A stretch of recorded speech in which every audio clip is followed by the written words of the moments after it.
This is a 1997 Subaru Outback station wagon. We are looking from the back through the lift gate and into what Subaru calls the luggage room.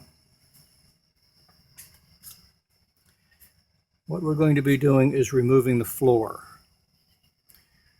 this carpeted floor. It's comprised of 4 pieces. The central piece, which also lifts to expose the spare tire. And then there's a piece here, and a piece here, and a piece here. The side pieces are held on by these tie downs, 2 on each side. The front piece is held on by press-in clips. Now this clip here is missing. That clip is what they look like. And then the door to the spare tire, that's held on by 2 hinges, each with 2 screws, so a total of 4 screws. Those hinges are hidden currently by this piece.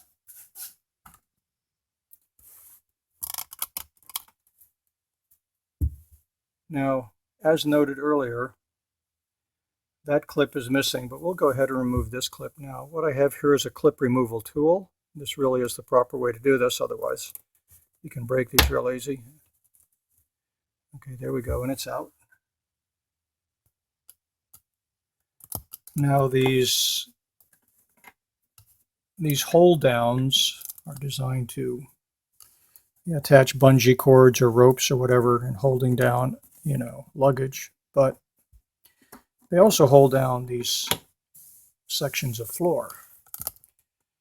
Now, the one in the front and the one in the back work a little bit differently. One in the back, what you do is you lift this tab in the center.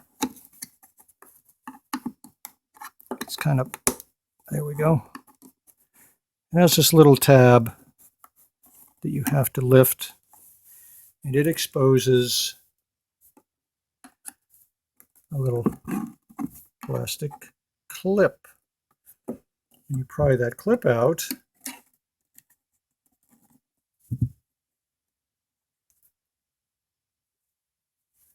then you can go ahead and pry the rest of this out. And you slide it around the metal loop.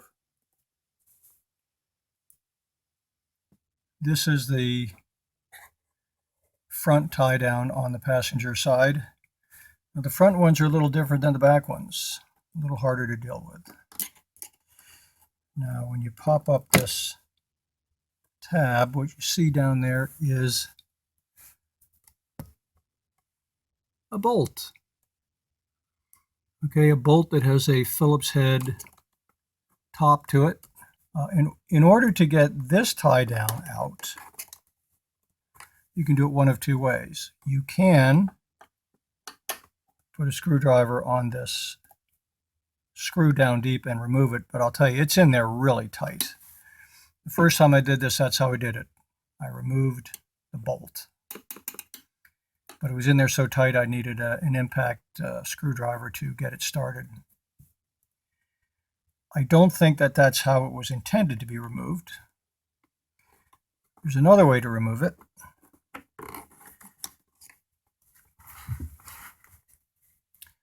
On the sides here, on either side here, there are little tabs. You can get a small blade screwdriver underneath that and lift that tab up. And then take a second screwdriver. Those tabs are locking this thing in place. With that second screwdriver, with the first screwdriver lifting up the tabs, and the second screwdriver just sort of prying it out. There you go. Oh.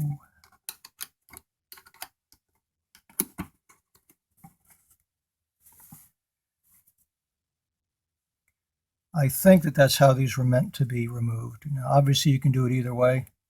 There are those little tabs right there. That's what you're bending back.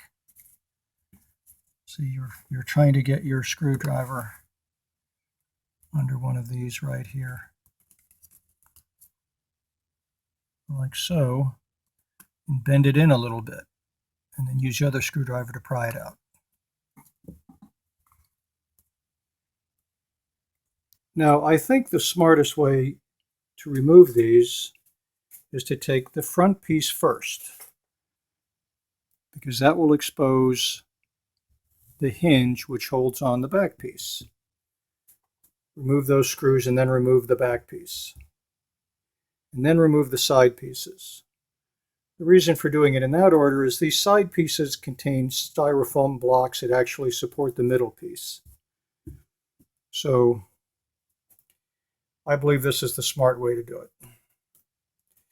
Now, this front piece is also held on by a number of clips that you can pop open with our handy dandy clip removal tool.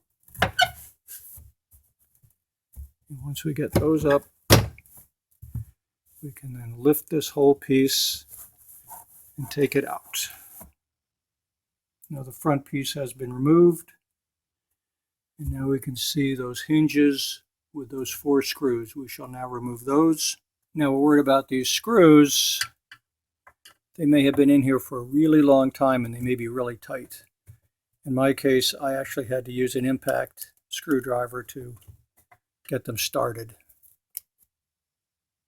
Now, with those screws removed, we can now lift this whole back piece off. Now, this piece is also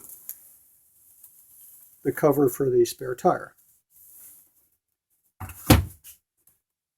Now, without those screws holding on the hinges, we can just remove that entire piece.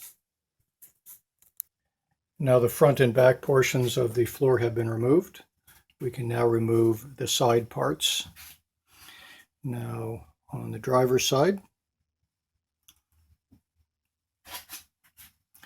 now you can see where we have these little styrofoam lips, and that helps to support that back part. That's why I took them out in this order.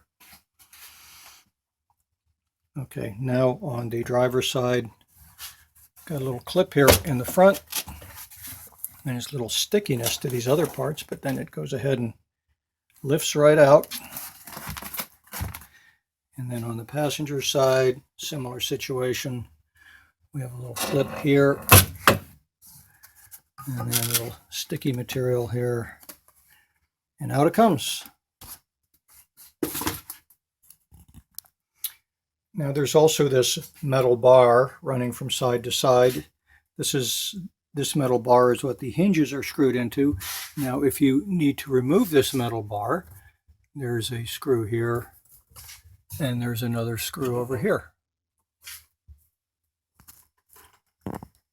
So that's how you remove the floor from the luggage room from a Subaru Outback. Now, this is a 1997. Years 95 through 99 were pretty much identical, so that should apply to any of those. And to put the floor back on, you just do what we did, but in reverse order. And that's it.